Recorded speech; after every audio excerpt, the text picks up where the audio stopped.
A nossa entrevista dessa sexta-feira é com dois empresários de Juiz de Fora, líderes do Grupo Bahamas, que em 2024 está completando mais um ano de existência e que ontem, quinta-feira, teve um evento, o Encontro de Negócios Bahamas 2024.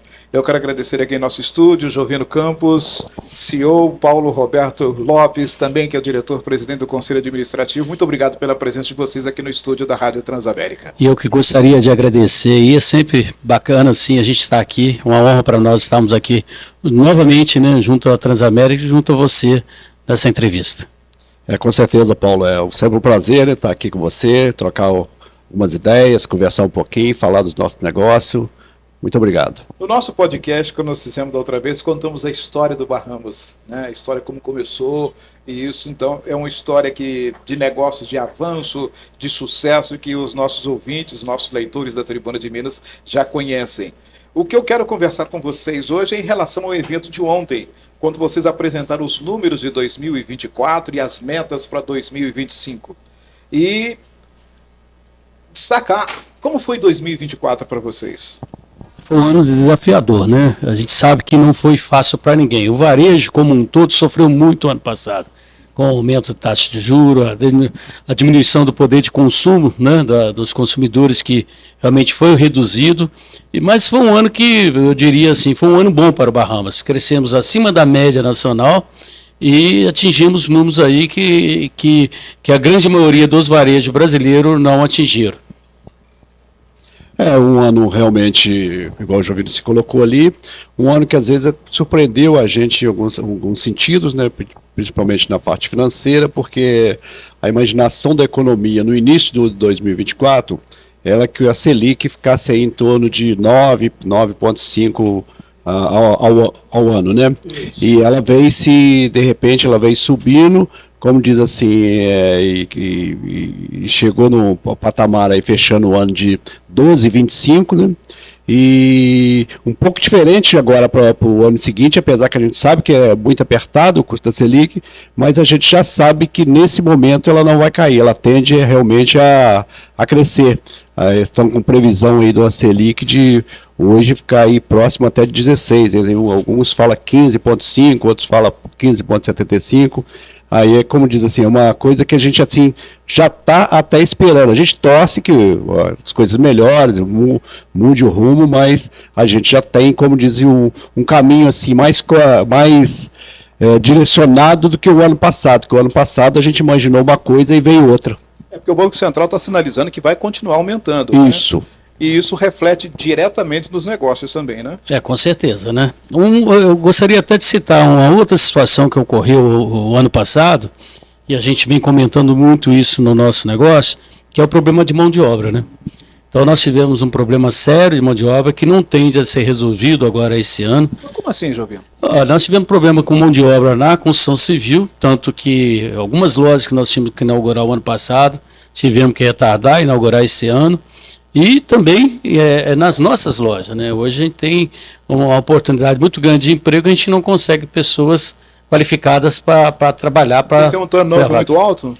Também aumentou, infelizmente aumentou o turnover. As pessoas hoje não querem seguir carreira no primeiro trabalho, né? E o supermercado normalmente é o primeiro emprego, né? A maioria é o primeiro emprego. E aí as pessoas querem ficar um tempo, às vezes querem viver das ajudas do governo. E acaba isso atrapalhando muito a gente na questão de mão de obra, apesar de ter caído o índice de desemprego, mas a conseguir o profissional para trabalhar está mais difícil.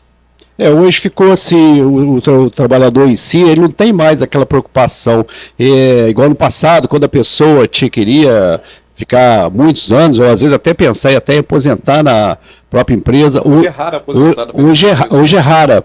Hoje, às vezes, a gente ouve o pessoal principalmente o pessoal mais jovem, eles até comentar e falar assim com orgulho. Falar assim, nossa, eu já passei por 10 empregos, por 8. Então, eles acham assim que é uma coisa... pensa que está ganhando mais experiência, que já trabalhou nesse local, naquele... Mas é interessante, porque o próprio mercado, antigamente assim, há 10, 15 anos atrás, quando o empregador pegava a carteira de trabalho do cidadão, ele olhava assim, rapaz, você girou muito, hein? Você já andou, então já via que aquele era um problema. Hoje não pode fazer esse tipo de avaliação mais. Não, porque é difícil conseguir um profissional que, como disse o Paulo, né, que permanece no emprego, por exemplo, por 10 anos. Geralmente as pessoas ficam 2, 3 anos no máximo e já quer buscar. Quando algumas empresas, não é isso aí, existem as exceções, a gente tem grandes profissionais na nossa empresa hoje que começou com a gente há 40 anos atrás. Né? A gente tem um número de pessoas que está há 20 anos, há 10 anos, há 5 anos ou mais com a gente na empresa. Então, existem alguns profissionais que a gente vai conseguindo reter bons profissionais. Com certeza, tem alguns profissionais ainda que ficam, a gente até tem como diz, um reconhecimento dos funcionários a cada 5 anos, a pessoa chega com 5 anos, tem lá um diploma, e o outro com 10 tem um outro tipo de troféu, o de 15, às vezes um relógio, ou uma bolsa, e inclusive todo final de ano a gente faz essa premiação desses funcionários, e estou me lembrando bem aqui que eu participo dessa premiação lá, e nós teve um lá que estava fazendo 40 anos. Eu falei assim, você está quase igual eu, hein? Está faltando pouco. Porque o Bahamas fez 40, agora é 41, né? 42. 42 agora, 42, né? Então, o cidadão com 40 Vamos anos... comemorar em março agora, né? Isso, exatamente. Ontem fizemos 42. nosso encontro, mas em março que a gente comemora o nosso aniversário de 42 anos. Agora, vocês destacaram também números de faturamento, como foi 2024, as projeções para 2025, como vocês estão situando nisso? Olha, a gente sabe que o que nós crescemos no ano passado não foi o que a gente projetava durante o ano, mas foi melhor do que a média nacional. Então a gente cresceu quase 8% em relação ao faturamento, não chegou a 2 dígitos. Mas é um número que a gente entende como um número muito bom, considerando o mercado como um todo. Né? E o que é mais importante para a gente, que além do faturamento, a gente conseguiu também melhoria de resultado. E é isso que a gente prega daqui para frente.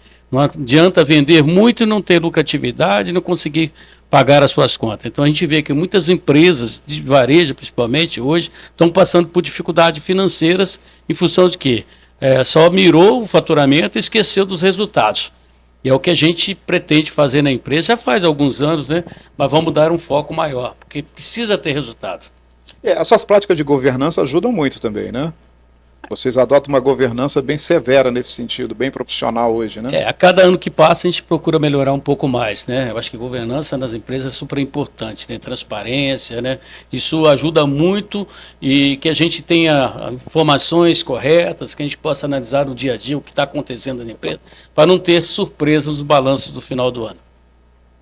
Com certeza, o que coloca aí a transparência, o acompanhamento, né? Ter gente, olhar de fora, né?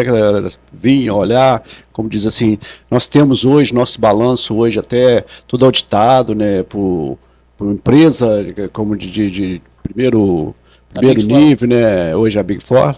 Então, busca estar sempre, como diz assim, olhando os números, buscando os números e sempre procurando realmente melhorar os números, né? É o que foi colocado aqui, né, que a gente tem que estar sempre buscando, não só o faturamento, a gente imaginava realmente o faturamento bem maior do que esse faturamento que a gente fechou aí o 2024, mas a gente também tem que procurar o resultado, né, porque é com o resultado que você paga a conta, não é só o faturamento, né. Mas a economia também está muito pendular. Agora que a gente está vendo o dólar dar uma queda, o dólar está abaixo de R$6, mas no final do ano agora o dólar ficou acima de R$6, acima. Isso influencia diretamente nos negócios, não é que vocês trabalham com muitos produtos. Sem dúvida, né? Além da gente importar, né, trabalhar com muito produto importado, também existe matéria-prima para a indústria que é importada. Então, o produto brasileiro também aumentou o preço. Nós tivemos uma inflação aí bem grande em relação a alguns produtos, né? O ano passado nós tivemos uma queda na commodities, esse ano teve uma evolução do commodities. Você vê o preço do café, né? Sim. Está valendo ouro hoje, né? Exatamente. Então o café está sendo valorizado, o produtor está ganhando dinheiro, nós estamos exportando bastante café, mas quem paga essa conta aí é o consumidor brasileiro, que cafés aí com preço que mais que dobrou em um ano. Pois é, porque às vezes costuma-se julgar a conta no supermercado do aumento dos preços. Na verdade, isso é resultado de uma conjuntura. Com certeza, né? Eu acho que assim, quem geralmente paga o pato, e às vezes a imprensa, desculpa aqui, está falando com a imprensa, às vezes ela acha que o supermercado que aumenta preço. O mercado não aumenta preço, ele repassa preço. Se não repassar, também não sobrevive. Então a gente precisa estar realmente repassando aqueles custos que a gente tem no dia a dia. Não é só de preço do produto, a gente teve aumento de custos de mão de obra, tivemos aumento de energia, de água, telefone, né, e alguns impostos que Minas Gerais sabe cobrar muito bem também, né? Essa discussão, vamos ver se a reforma tributária equilibra um pouco, né? Eu acompanho assim, a evolução do mercado. É muito difícil hoje você fazer uma ampliação do seu negócio de um estado para o outro diante dessa disparidade que é tributária, né? O ICMS em Minas é outro, o ICMS em Goiás, do Rio de Janeiro, São Paulo é outro.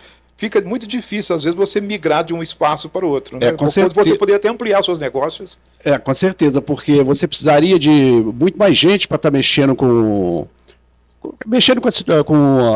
os cálculos de ICM, os cálculos de impostos, né?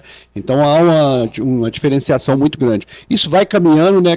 Com essa reforma tributária, vai caminhando, mas, como diz assim, uma coisa bem a longo prazo ainda, pelo que a gente tem acompanhado. Sim, a reforma vai até 2030, né? Então é uma coisa ao longo, mas eu acredito que no futuro ficaria bem mais fácil. Eu até comento isso aqui, às vezes, com alguns amigos que encontram. A gente comenta, porque hoje a gente está só em Minas Gerais, né? Mas a gente está em Minas Gerais, tem cidade aqui a 1.000 quilômetros da nossa base aqui, gente. A própria Uberlândia é 800 e poucos. Iturama mais 300. Iturama mais 300 que os 800 ainda. Mais de 1.000 quilômetros, então. Quando a gente vê que tem cidades aqui, muito boas cidades, né? Cidades grandes, quer dizer, vizinha aqui, estado do Rio, principalmente, que está mais próximo aqui, né? Mas mesmo Espírito Santo, algumas cidades um pouco mais próximas, de algumas lojas que a gente já tem, mas nesse momento a gente não é negócio para a gente ainda aventurar sair de Minas Gerais. Pois a impressão que a gente tem é assim, que vocês já estão colados em Goiás ali. Sim, Goiás, né? São Paulo também, São Paulo também, né? Também é um salto, mas essa questão tributária, essa disparidade, às vezes você tem dificuldade, né? Não é possível tocar outro negócio, mas você precisa criar um departamento tributário em cada região que você atua, em cada estado. E a gente sabe que isso não é fácil, né? E muitas vezes você procura andar certinho, ainda acontecem as diferenças que às vezes isso impede a gente de estar transportando uma mercadoria de um estado para outro, né? Porque o governo mineiro, por exemplo, a gente não consegue comprar óleo de soja, não consegue comprar leite, queijo de outra região que não seja Minas Gerais, porque eles são tributados, né, e chegam aqui mais caro. Então, o nível de competitividade também entre as empresas fornecedoras, a gente tem dificuldade de aquisição de produtos. É complicado isso. Vamos tentar falar um pouco também de investimentos para 2025. Hoje vocês estão com 9.300 colaboradores, não é isso? Perfeito.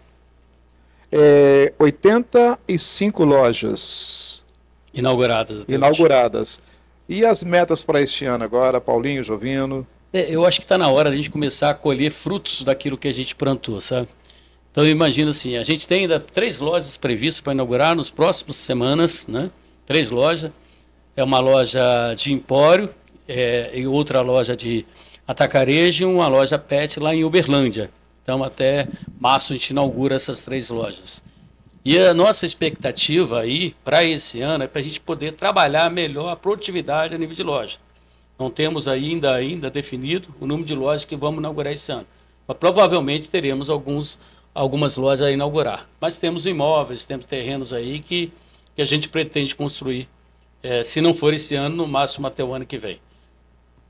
Isso, inclusive, assim, aumenta os investimentos e, ao mesmo tempo, também cria novas oportunidades de negócios, né? Com certeza.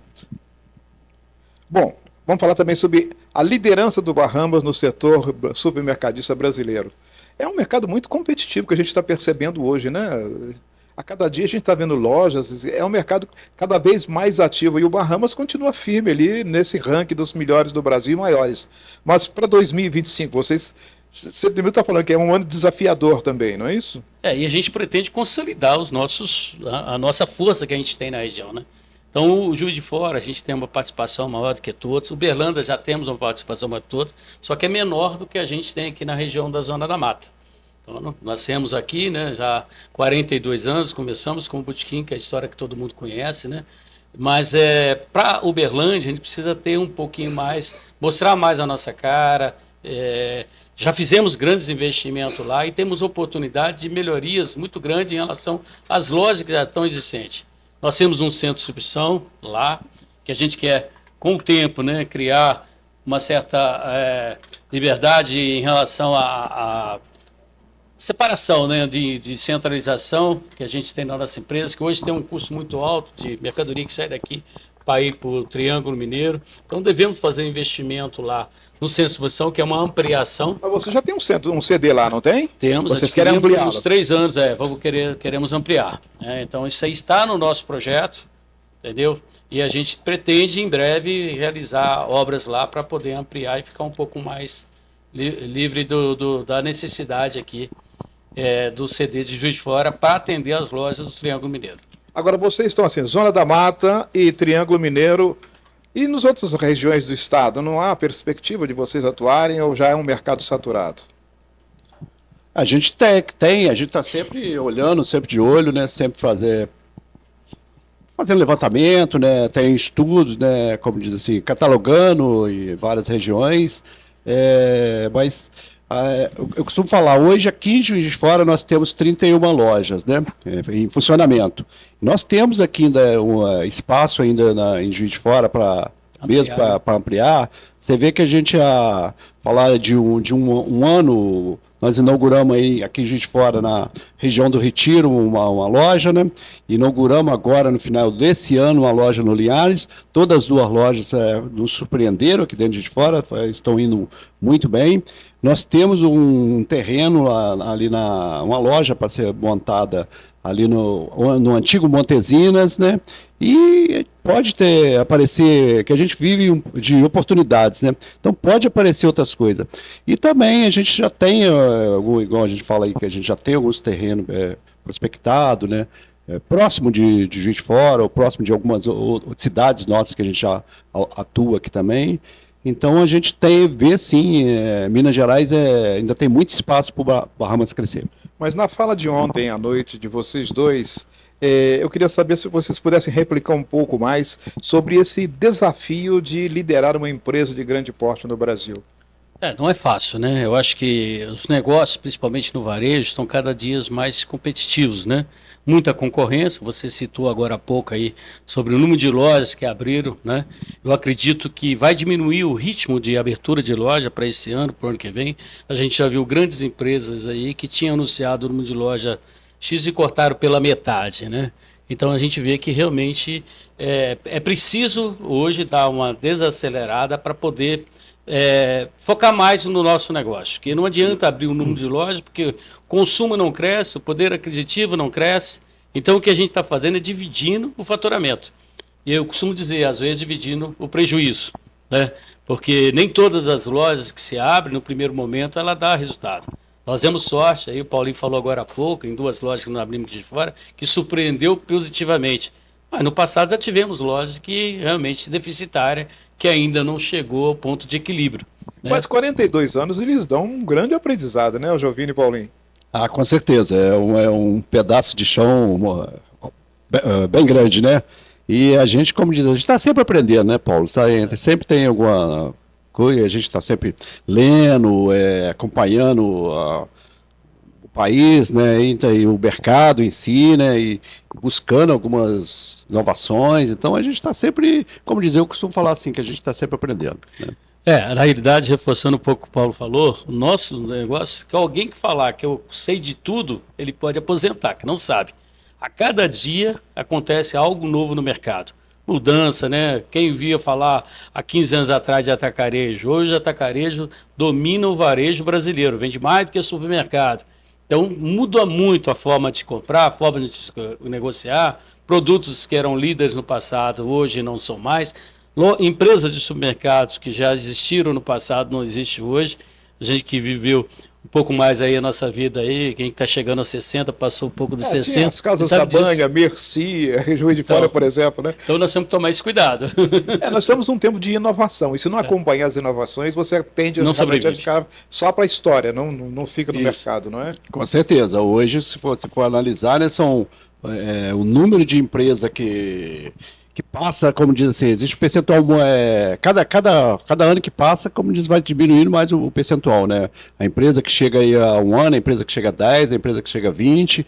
Então, se a gente aqui mesmo em Juiz de Fora, eu não sei assim de cabeça, mas se você for analisar aí empresas centenárias aqui, é o mínimo possível que tenha. Eu tenho certeza que tem, mas é um número muito pequeno. Mas são empresas pequenas, tocadas às vezes por famílias, né? Empresa familiar. Empresas grandes não existe. Eu acho que talvez o Bahamas, hoje com 42 anos, já seja um bom exemplo de longevidade em relação ao mercado, né? Uma outra questão também que a gente observou ontem é o reconhecimento que vocês têm com as parcerias, com os parceiros. Eles são estratégicos para o desenvolvimento do trabalho de vocês, né? Sem dúvida nenhuma, é fundamental, né? Porque nós somos o elo de ligação da indústria para o consumidor. Então a gente tem que estar sempre junto com a indústria, né? E a indústria tem que ser parceira nossa para a gente atender bem o cliente. Então nós somos prestadores de serviço, costumamos dizer assim, além de varejo, nós somos prestadores de serviço. Então, quem fornece uma água mineral, ele fabrica, mas ele depende da gente para poder chegar no consumidor. Então isso para a gente, assim, se não tiver uma parceria do ganha-ganha, ou seja, a indústria tem que ter o lucro, nós temos que ter o nosso lucro, e o consumidor tem que sair satisfeito para retornar em nossas lojas.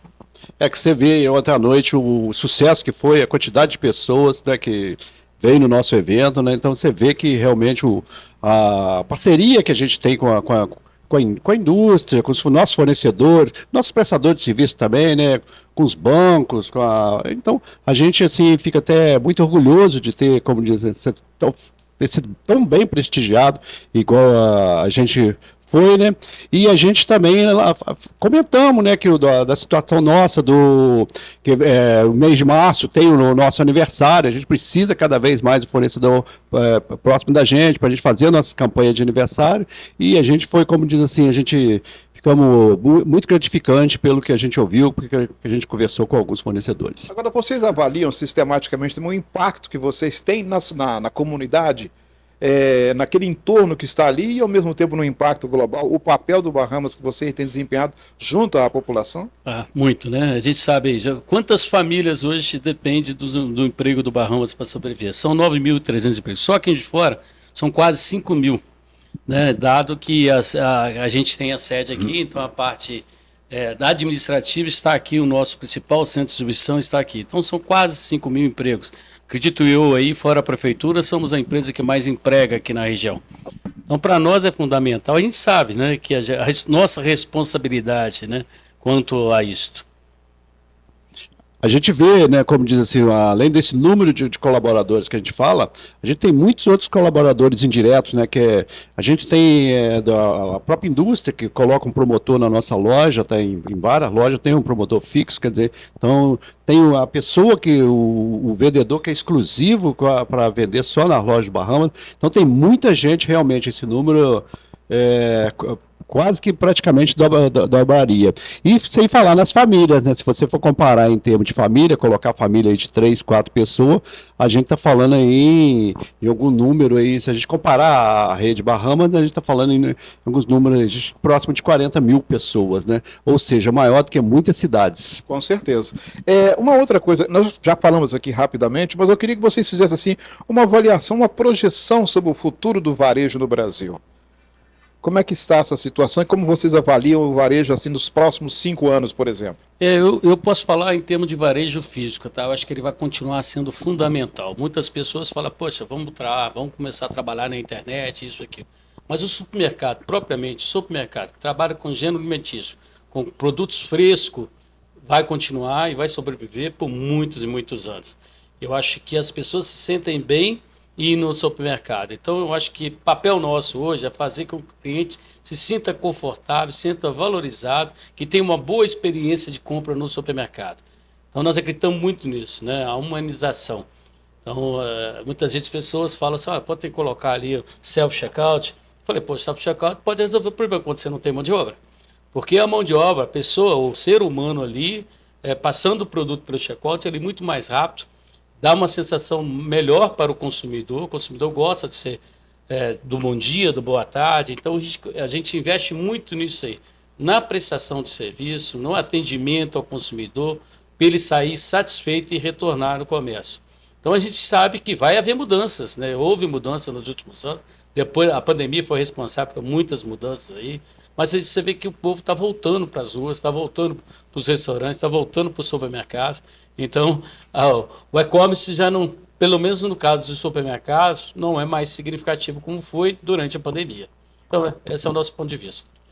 Porque hoje o consumidor em si, às vezes ele quer ver a mercadoria, colocar a mão, ver, olhar o que tem, os dados da mercadoria, e muita gente tem o prazer realmente de ir no supermercado. Então a gente tem cada dia mais realmente melhorar as condições, buscar condições de facilitar o consumidor, facilitar onde que ele encontra a mercadoria, facilitar a saída da loja, né? Que hoje a gente tem a gente fala fila única, mas eu costumo falar assim, não é só fila única, como é uma fila justa, que no passado às vezes você ficava com várias filas na frente do caixa, aí tinha um problema, né? Qual fila que você entrava. Igual banco, vocês devem se lembrar muito bem, você entrava numa fila de banco, aí tinha aqueles meninos que faziam serviço para a empresa, ele estava lá quietinho, a hora que ele abria aquela pasta, 52 cheques para descontar, perceba se isso acontecer no supermercado. Nós somos recebedores de boleto de banco também. E a gente lembra muito bem disso aí. As pessoas falam, tem uma fila ali, só tem uma pessoa entra. Aí o cara tirava a pasta para pagar boleto. No nosso mercado já recebemos bastante boleto. Então, aí quem estava atrás se ferrava, né? Se ferrava. Se assustava. Aí agora havia essa reclamação. Então, assim, a gente conseguiu adaptar, né? O consumidor acostumou com a fila única no Bahamas. Então, começamos pelo varejo, depois o atacarejo. E hoje, em todas as nossas lojas, a gente não abre nenhuma loja nova que não tenha a fila única.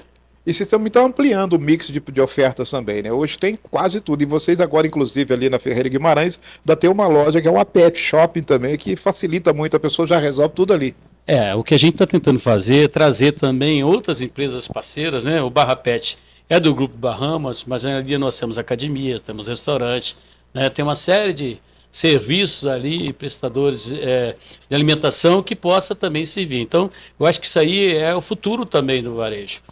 Para poder a pessoa, além de poder comprar em supermercado, poder também, por exemplo, fazer as compras com maior variedade do seu pet, né? Porque quantas famílias hoje em dia estão sem filhos, né? Que não planejam ter filhos e planeja ter um cachorrinho, ou um gato. Os filhos vão embora, né? Casos vão embora, aí você fica com o cachorro, com o gato em casa, né? Exatamente. Tem esse detalhe. Então a gente tem que pensar tudo isso. Eu acho que o Bahamas já está no caminho certo nesse sentido.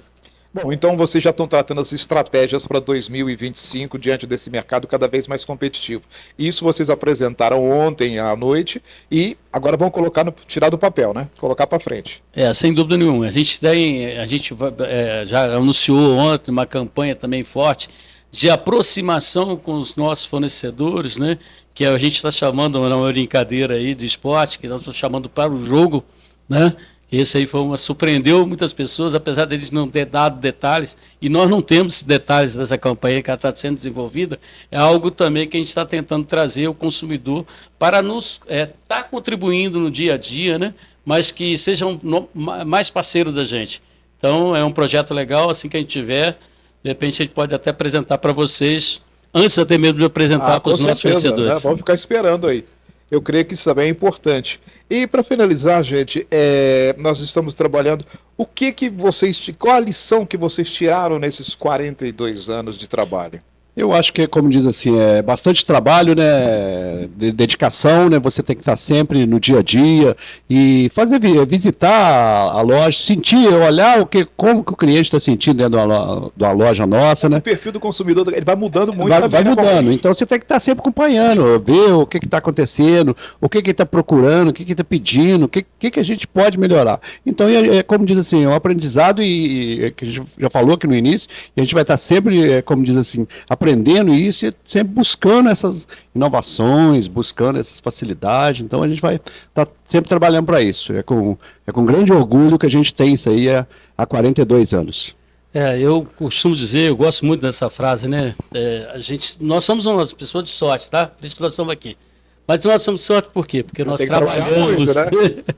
Então, assim, a sorte ela vem depois do trabalho, né? Então, se a gente trabalhar isso demonstrado por mim e por Paulinho que estamos sempre à frente da empresa. Claro que a gente viaja, temos nossos momentos de lazer e tal, mas a gente está sempre à frente da empresa. Somos os primeiros a chegar, os últimos a sair. Também. O grupo está bem profissionalizado. Sim, também, isso é super importante, né? A gente não vai depender só da gente. Daqui para frente, hoje já não depende, né? Então, às vezes a gente leva o mérito da empresa, o empresário Jovino, o empresário Paulinho, mas não depende só de nós. Nós temos uma equipe muito boa, comprometida. Grandes profissionais, diretores, em todas as áreas, a gente tem excelentes profissionais. Então, a gente agradece muito isso aí. E a gente conseguiu formar, né, dentro do nosso conceito, dentro da imagem que o Bahamas quer. Então, assim, a humildade é muito importante nisso aí. E eu procuro transmitir isso, não é só transmitir, porque nós somos, você que me conhece, outros que conhecem, tanto a mim como o Paulo, nós somos nossas pessoas humildes, né, simples, né, trabalhadoras. Sou testemunha disso. Jovino Campos, Paulo Roberto Lopes, eu quero agradecer imensamente vocês estarem aqui conosco no nosso estúdio, aqui na Rádio Transamérica e na Tribuna de Minas. Eu sei que é uma noite longa, ontem à noite, mas vocês se dispuseram a comparecer aqui para conversar conosco. Muito obrigado a presença de vocês e sucesso cada vez maior, porque quando vocês têm sucesso, todos nós também ganhamos. Muito obrigado, PC. Eu agradeço novamente pela oportunidade de estar aqui com você, né? A gente cresceu junto, né? Tribuna cresceu junto com o Bahamas. Quase a idade é quase a mesma. 43 quase... aqui, 42. Pois é, aí. então a gente cresceu junto, né? E vocês são grandes parceiros nossos desde quando nós começamos a anunciar rádio, jornal, né? Então, exatamente. Muito obrigado aí pela parceria. Agradecimento é nosso. Paulinho. Eu agradeço também muito aí a recepção de vocês, tá sempre aqui recebendo a gente vem aqui, então a gente está sempre disposto a vir, falar, conversar e é um grande prazer estar aqui nessa casa hoje. Eu quero agradecer também aos nossos ouvintes, também nós estamos no YouTube, então os nossos telespectadores pelo YouTube, no acompanhamento dessa entrevista. Muito obrigado a todos, que tenham todos um bom fim de semana e até a próxima sexta-feira com um novo podcast.